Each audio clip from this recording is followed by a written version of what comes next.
The satellite images showed a vast Russian convoy bogged down on the road to Kyiv.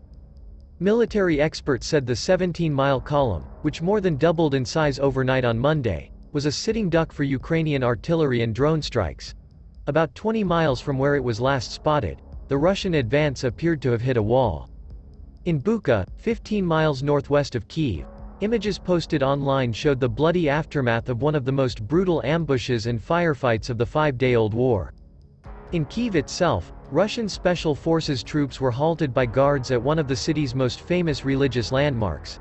A photograph showed what appeared to be a Russian corpse lying close to St. Michael's golden-domed monastery, while the local Orthodox archbishop issued a statement claiming the saboteurs had been neutralized.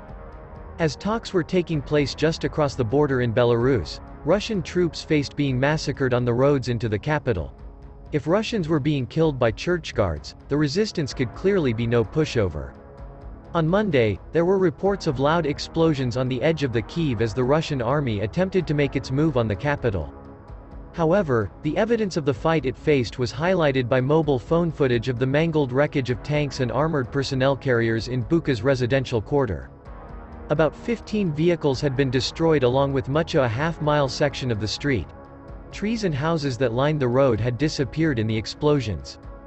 "Look what they did to my home, but we gave as good as we got and now all that's left of the invader is spare parts," said one resident, giving a running commentary on mobile phone footage in reference to the remnants of tanks and other Russian kit. He could have been talking about body parts, too. Other videos showed the corpses of Russian troops.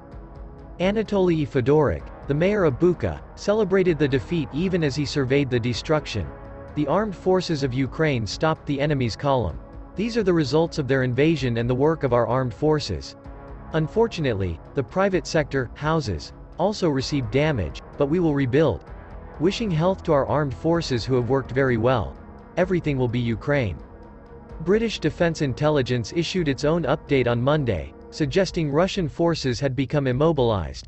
The bulk of Putin's ground forces remain more than 30 kilometers to the north of Kyiv, their advance having been slowed by Ukrainian forces defending Hostomel airfield, a key Russian objective for day one of the conflict, it said. In its assessment, the MOD added, "Logistical failures and staunch Ukrainian resistance continues to frustrate the Russian advance." Further down the road from Bucha, Ukrainian forces used Western-supplied anti-tank missiles to destroy another Russian convoy on a bridge that serves a main route into Kyiv.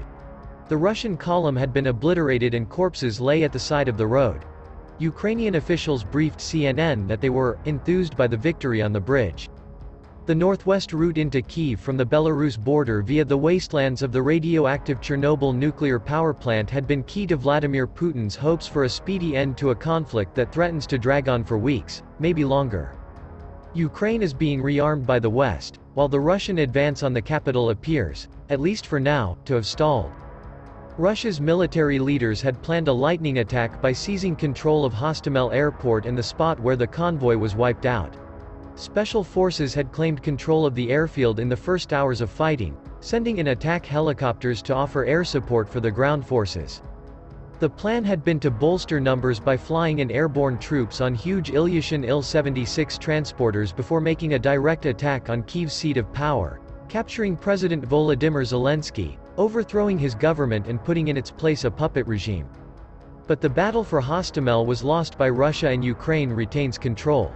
At least one Il-76 plane, thought to be carrying about 100 Russian Special Forces troops, was shot down before it could land. Satellite images that emerged on